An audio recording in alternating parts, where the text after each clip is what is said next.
அன்பிற்கினிய ஆசிரியர் அன்பிற்கினிய ஆசிரியர் சொந்தங்களே, இன்னைக்கு நம்ம எழுதின டெட் எக்ஸாமோட சைக்காலஜி பகுதியோட நான் வந்திருக்கேன். இப்போ நான் கூட இந்த கொஸ்டின் பேப்பர் இந்த எக்ஸாம் அட்டன் பண்ணேன். எனக்கு வந்து டி வந்தது.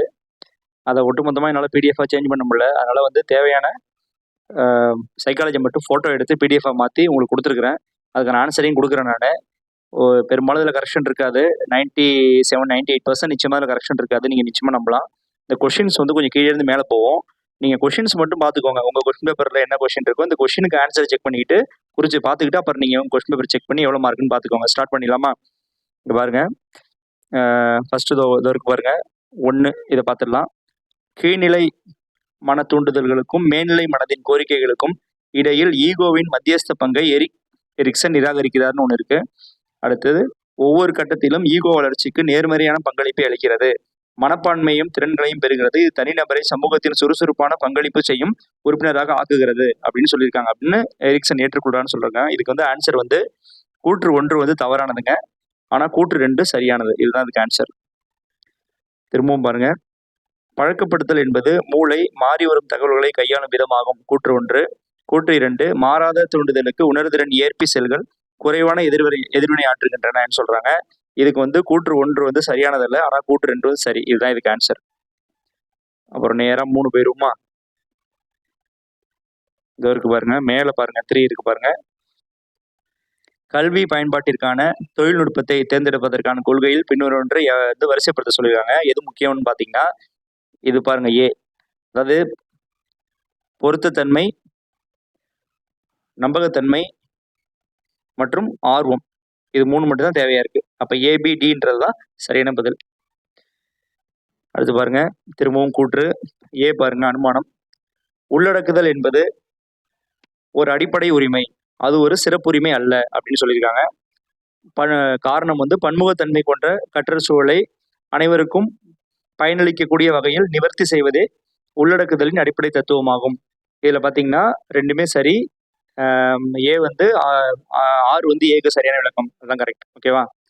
இப்போ நம்ம எத்தனை பார்த்துருக்கோம்? 3, 4 பார்த்துட்டோமா? இப்போ அப்படியே 5 போயிருவோம். 5 தோருக்கு பாருங்க.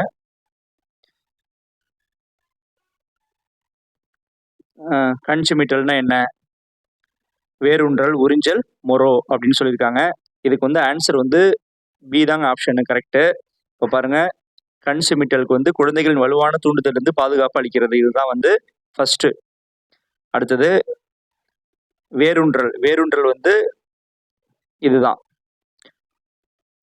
குழந்தைகளுக்கு முளைக்காம்பு கண்டுபிடிக்க உதவுகிறது. அடுத்து பாருங்க, உறிஞ்சுதல் பாருங்க, உணவளிக்க அனுமதிக்கிறது. அண்ட் மொரோ, குழந்தை தாயிடம் ஒட்டிக்கொள்ள உதவுகிறது. இதுதான் இதுக்கான வரிசை இப்போதைக்கு. இதுல பெருசா மாற்றம் இருக்காதுன்னு நான் நம்புறேன். பார்ப்போம். அடுத்தது 6 பார்ப்போம். 6 பாருங்க. கீழே கொடுக்கப்பட்டுள்ளவற்றில் எவை கவனத்தின் உள் தீர்மானங்கள் அப்படின்னு கேட்குறாங்க. இதுக்கு வந்து ஆப்ஷன் டி தான் கரெக்டு. அப்போ ஏ உண்டு, சியும் உண்டு அண்ட் டியும் உண்டு. இந்த புதுமை மட்டும் கிடையாது, மீதி உள்ளுணர்வு, நோக்கங்கள், உடல்நிலை, இது 3 உண்டு. அடுத்து பாருங்க, அனுமானம். பல்வேறு துறைகளில் உள்ள அறிவு சார்ந்த கண்டுபிடிப்புகள் மற்றும் புத்தாக்கம் ஆகியன முயற்சி பிழற்சி செயலின் விளைவுகளே ஆகும்னு சொல்றாங்க. ரீசன் பார்த்தீங்கன்னா விலங்குகள் முயற்சி பிழற்சி வழிமுறையை பின்பற்றுகிறேன்னு சொல்றாங்க. அப்போ இது ரெண்டுமே கரெக்டு. பட் ஆறு வந்து ஏக்கு சரியான விளக்கம் கிடையாதுன்ற இதுதான் இதுக்கு வந்து கரெக்ட். ஓகேவா? ஆப்ஷன் பி தான் இதுக்கு கரெக்டு. நண்பர்களே, நான் ஓரளவு பெரும்பாலும் கொடுக்குறேன், கரெக்ட் சரியானது தான் சூஸ் பண்ணி கொடுக்குறேன். இதில் நிச்சயமாக உங்களுக்கு கருத்து மாறுபாடுகள் இருந்தாலோ ஆதாரங்கள் இருந்தாலும் நீங்கள் வந்து நம்ம கமெண்ட்ஸில் போடுங்க, அதை எல்லாரும் பயன்படுத்திக்கலாம். இந்த வினா கொஞ்சம் சரியாக விழலை, முடிஞ்ச வரைக்கும் நான் படித்து காமிக்கிறேன். இல்லைனா உங்கள் மெட்டீரியலில் நீங்கள் உங்கள்கிட்ட உள்ள கொஸ்டின் பேப்பர் படிச்சுக்கோங்க. சூழலியல் அமைப்பு கோட்பாட்டின்படி உள்ளார்ந்த நிலை என்பது குழந்தையின் உள்ளார்ந்த சூழலின் செயல்கள் மற்றும் தொடர்பு முறைகளை கொண்டுள்ளது அப்படின்னு கூற்று 1 சொல்லுது. கூற்று 1, இந்த நிலையில் குழந்தை வளர்ச்சியை புரிந்து கொள்ள அனைத்து உறவுகளையும் ஒருதலைபட்சமானவை என்பதை நாம் மனதில் கொள்ள வேண்டும் சொல்றாங்க. இதுல ஃபர்ஸ்ட் 1 கரெக்ட், 2வது கூற்று வந்து தப்பு. இதுதான் ஆன்சரு. இது வரைக்கும் பாருங்க ஆன்சரு. இந்த ஒருதலைபட்சமானதுன்னு சொல்றாங்க இல்லையா, அப்படி அது வராது. அதனால வந்து கூற்று 1 சரியானது, கூற்று 2 தவறானது. அடுத்தது 9 பார்க்கலாம். ஸோ பாருங்க 9. கீழே 2 கூற்றுகள் கொடுக்கப்பட்டுள்ளன. அப்ப அனுமானம் பாருங்க. ஒரு நபர் உண்மையல்லாத ஒன்றை பார்க்கிறார் அல்லது பேசுகிறார். அதை இல்லூஷனை பத்தி சொல்றாங்க. ஒருத்தர் இல்லூஷனை வந்து பார்க்கிறாரு, நடக்காததை பேசுறாரு அப்படின்னு சொல்றாங்க. அடுத்தது காரணம் பாருங்க. ஒரு மாயை என்பது யதார்த்தத்துடன் ஒத்துப்போகாத புலன்காட்சி ஆகும். இது ரெண்டுத்தையும் பார்க்கும்போது பதில் பார்த்தீங்கன்னா ஏ மற்றும் ஆர் இரண்டுமே சரி. ஆனால் ஆர் ஏவின் சரியான விளக்கம் அல்ல. இதுதான் வந்து சரி அப்படின்னு நான் ரெஃபர் பண்ண வரைக்கும் வருது. இதுவாதான் சரியா இருக்கும்னு நினைக்கிறேன். நீங்களும் செக் பண்ணுங்க, பார்ப்போம். இப்படி 10 பாருங்க. திரவ நுண்ணறிவு என்பது நாம் வாழ்நாள் அனுபவத்தில் சேமித்து வைக்கும் திரட்டப்பட்ட அறிவை குறிக்கிறது. இது வந்து கூற்று 1.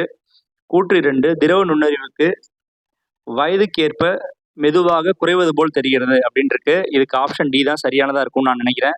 கூற்று 1 தவறானது, ஆனால் கூற்று 2 வந்து சரியானது. இதுதான் சரியா இருக்கும்னு நினைக்கிறேன், பார்ப்போம். அடுத்து வந்து 11 போலாம். ஏ பாருங்க. கற்பித்தல் இயந்திரம் முக்கியமான ஒரு தொழில்நுட்ப கருவி. அதன் மூலம் எளிமையாக தொடர்ந்து வலுவூட்டுவதால் விரும்பத்தக்க நடத்தை மாற்றத்தை ஏற்படுத்தலாம். இது வந்து ஏ. ரீசன் பாருங்க. தொடர்ச்சியான வலுவூட்டுதல் மூலம் நடத்தையை வடிவமைக்க முடியும். அதை மனித ஆசிரியர் மூலம் ஏற்படுத்தலாம். ரெண்டுமே சரியா தான் இருக்கு, பட் சரியான விளக்கம் கிடையாது. இதுதான் பி தான் அதுக்கு ஆப்ஷன், சரியான ஆப்ஷன். அடுத்து பாருங்க. ஆளுமை வளர்ச்சியில் அமைந்த பின்வரும் உளப்பாலியல் நிலைகளை வரிசைப்படுத்துக அப்படின்னு கேட்டிருக்காங்க. இதுக்கு வந்து ஆப்ஷன் சி தான் வந்து சரியானது. ஆப்ஷன் சி தான் சரியானது. இந்த வரிசை பார்த்தீங்கன்னா ஃபர்ஸ்ட் வந்து பேலிக்னு சொல்லுவாங்க, வாய் சார்பு நிலை. அடுத்து பாருங்க குதநிலை, பேலிக் நிலை, உள்ளார்ந்த வளர்ச்சி நிலை, பிறப்புறுப்பு நிலை. ஓகேவா? இதுதான் இதோட. இதை நீங்க வந்து இதுல பாக்குறத விட இங்கிலீஷ்ல பாருங்க, அது ரொம்ப இருக்கும். இந்த ஸ்டேஜ் தான் அதை பாருங்களேன். அதாவது வந்து ஓரல் ஸ்டேஜ், அனல் stage, phallic stage, லேட்டன் stage, genital stage. இதுதான் ஆர்டர். 12, 13 பார்த்துட்டோமா? அடுத்து 14 பார்க்கலாம். இல்ல 13 பார்க்கலாம். 13 பார்க்கல பாருங்க. கீழே திரும்பவும் கூற்று அனுமானம் பாருங்க. கவனம் என்பது ஒரு செயல்முறை அல்லது செயல்பாடாக நன்கு புரிந்து கொள்ளப்படுகிறது. இது அனுமானம். ரீசன் பாருங்க. கவனம் என்பது விரும்பிய முடிவுகளை அடைவதற்கான ஒரு தலைப்பு, பொருள் நிகழ்வில் மீதான கவன குவிப்பு செய்தல், கவனிக்கும் செயல் ஆகியவற்றை உள்ளடக்கியதுன்னு சொல்றாங்க. இது வந்து ஏயும் ஆரும் சரியானது அண்ட் கரெக்ட் எக்ஸ்பிளனேஷன். இதுதான் இதுக்கு ஆன்சர். அடுத்து பாருங்க. நம்ம 11 பார்த்துட்டோமா? 13 பார்த்தாச்சா? 14, 14 பாருங்க. மேட்ச் கொடுத்துருக்காங்களா? இந்த மேட்ச் பாருங்க. மேட்சுக்கு பி தான் ஆப்ஷன் சரி. இப்ப பாருங்க. படைப்பாற்றலை வளர்ப்பதுன்னா அறிவுரை பகர்தல். வாலாவின் படைப்பாற்றல் செயல்முறைன்னா 4 நிலைகள். அரியட்டிஸ் படைப்பாற்றல் கோட்பாடுன்னு பார்த்தீங்கன்னா முதன்மை மற்றும் 2ஆம் நிலை செயல்முறை. அண்ட் படைப்பாற்றலின் பண்புகள் சாகச இயல்பு கொண்டது. ஓகேவா? ஸோ இதுதான் 4 கரெக்ட். முடிஞ்சு போச்சா? இதுதான் ஆப்ஷன். நம்ம 14 பார்த்துட்டோமா? 15 பார்க்கலாம்.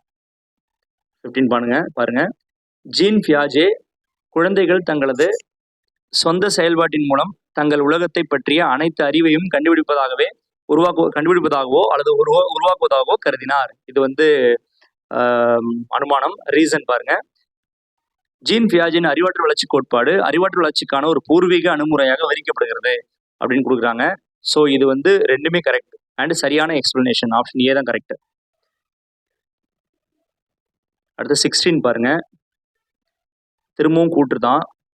தொடர்ச்சியற்ற கண்ணோட்டத்தை ஏற்றுக்கொள்ளும் கோட்பாடுகள் வளர்ச்சி நிலைகளில் நடைபெறுவதாக கருதுகின்றன. 1.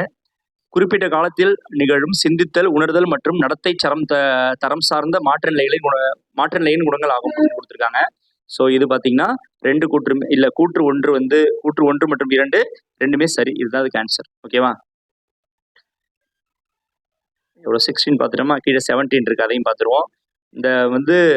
இந்த சட்டங்கள்லாம் இந்த இயக்கங்கள்லாம் நடந்த இந்த இயர்ஸ் கொடுத்துருக்காங்க இன்சிடென்ட்டுக்கெல்லாம். அதை வந்து நம்மளை வந்து ஆர்டர் பண்ண சொல்றாங்க. இதில் பாருங்க. இது நம்ம இயர்ஸ் எல்லாம் இதை நம்ம பண்ண முடியாது. இதுக்கு ஆப்ஷன் வந்து ஏ தான் அதுக்கு சரியான ஆப்ஷனு. இதில் பாருங்க. ஃபர்ஸ்ட் வந்து தேசிய கல்விக் கொள்கை 1968 வந்துச்சு. அதுக்கு அடுத்தது பார்த்தீங்கன்னா தேசிய ஆசிரியர்கள் ஆணையம், அதுக்கு அடுத்தது நான் அதில் மென்ஷன் பண்ணல. அதுக்கு அடுத்தது பாருங்க தேசிய அறிவு ஆணையம். லாஸ்டா குழந்தைகள் இலவச மற்றும் கட்டாய கல்வி உரிமை சட்டம் 2009. ஓகேவா? இதுதான் இந்த ஆர்டர். ஆப்ஷன் ஏ தான் இதுக்கு சரியானது. அடுத்து 18 பார்த்துருவோம். 18 பாருங்க. இதுக்கு வந்து ஆப்ஷன் சொல்லிடுறேன் உங்களுக்கு. ஆப்ஷன் சி தான் இதுக்கு சரியான விடை. பாருங்க ஃபர்ஸ்ட் வந்து ஏக்கு வந்து 4 குறிப்பிட்ட கற்றல் குறைபாடு. இது வந்து தனிநபருக்கு உள்ளார்ந்த கற்றல் மற்றும் அறிவு சார்ந்த கோளாறு. இது வந்து 1. அடுத்து பாருங்க ஆட்டிசம் வந்து இருக்கு பாருங்க, குறிப்பிட்ட சமூக தொடர்புகள் மற்றும் சமூக நலத்தில் வரம்புகள். இது வந்து 2. அடுத்து பாருங்க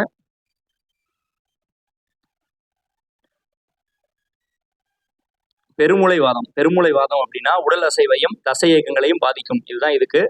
அடுத்து கவனக்குறைவு அண்ட் மிக இயக்க கோளாறு வந்து பாருங்க, ஒருவருடைய செயல் நடத்தை மற்றும் பணிகளை செய்தலானது அவரது வளர்ச்சிக்கு பொருத்தமாக ஒழுங்குபடுத்த முடியாத கோளாறு. இதுதான் இது. ஆப்ஷன் வந்து சி தான் இதுக்கு. நம்ம 18 பார்த்துட்டோம். 19 போலாமா? சுற்றுச்சூழல் அமைப்புகள் கோட்பாட்டின் மூலம் முன்மொழியப்பட்ட நிலைகளுக்கு ஏற்ப தனிநபர் சூழல்களை ஒழுங்குபடுத்துக கேட்டிருக்கிறாங்க. இதுக்கு பாருங்க ஆப்ஷன் வந்து சி தான் கரெக்ட். ஏன்னா பாத்தீங்கன்னா ஃபர்ஸ்ட் தனிநபரும் அவருடைய சூழலை பார்க்கணும்.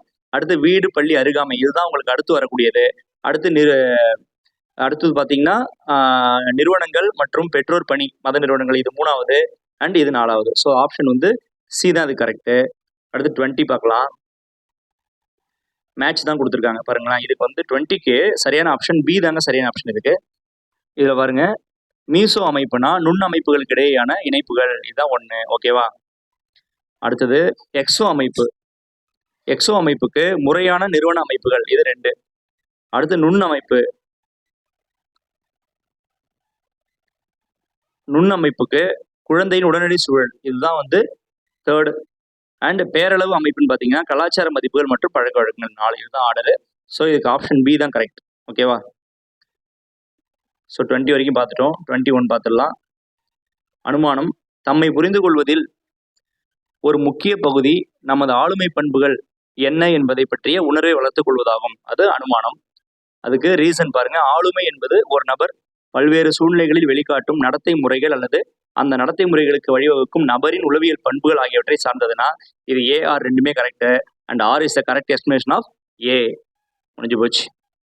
அடுத்தது 22 மனவிலக்கம், அதாவது வந்து டைவர்ஸ் வாங்கின பெற்றோர் பிரிதொரு துணையுடன் உடனுறைவு முறையிலோ மறுமண முறையிலோ வாழ தலைப்படும் போது அவர்களின் குழந்தைகள் பின்வரும் எந்த குடும்பத்தை ஏற்றுக்கொள்ளணும், எந்த குடும்பமா அவங்க மாறிடும் அப்படின்னு கேட்குறாங்க. அப்போ வந்து அது கலப்பு குடும்பமாக மாறலாம் அண்டு மறுகட்டமைப்பு குடும்பமாக மாறலாம். நவீன குடும்பமும் வர முடியாது, விரிவு குடும்பமும் வர முடியாது. ஓகேவா? அப்போ ஏவும் டியும் தான் ஆன்சர். அப்போ ஆப்ஷன் சி தான். 22 பார்த்துட்டோம்.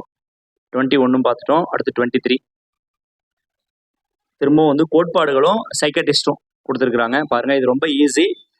இப்போ வந்து பார்த்தீங்கன்னா இதில் இருகாரணி கோட்பாடு, இதுக்கு வந்து ஆப்ஷன் சி தான் கரெக்டு.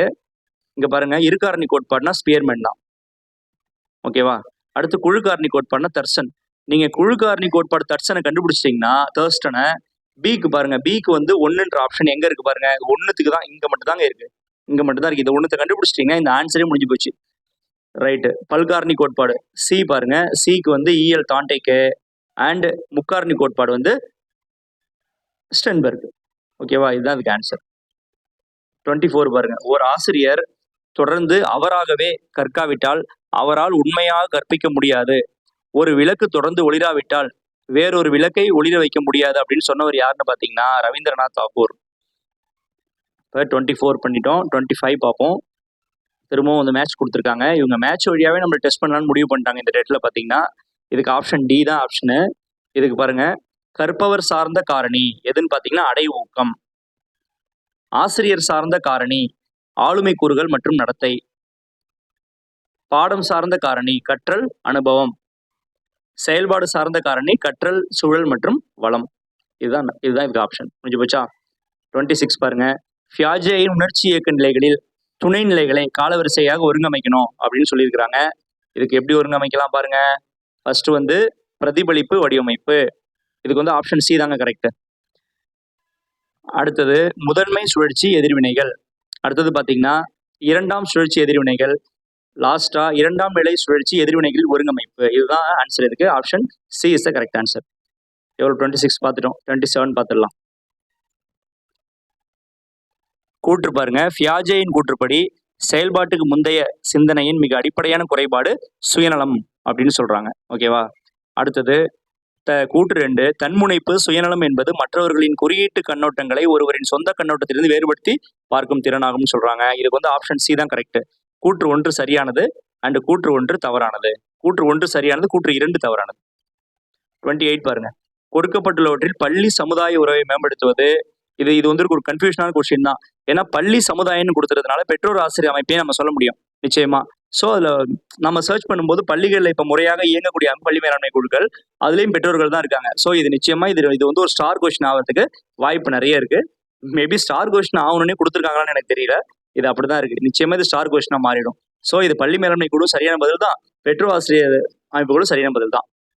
அடுத்து பாருங்க 29. கீழ்காண்பவற்றில் எவையெல்லாம் தாண்டை கூறும் விதிகளில் அடங்கும்? எதெல்லாம் அடங்கும்னு பாத்தீங்கன்னா இதுக்கு பாருங்க, ஆப்ஷன் டி தான் இதுக்கு கரெக்ட்.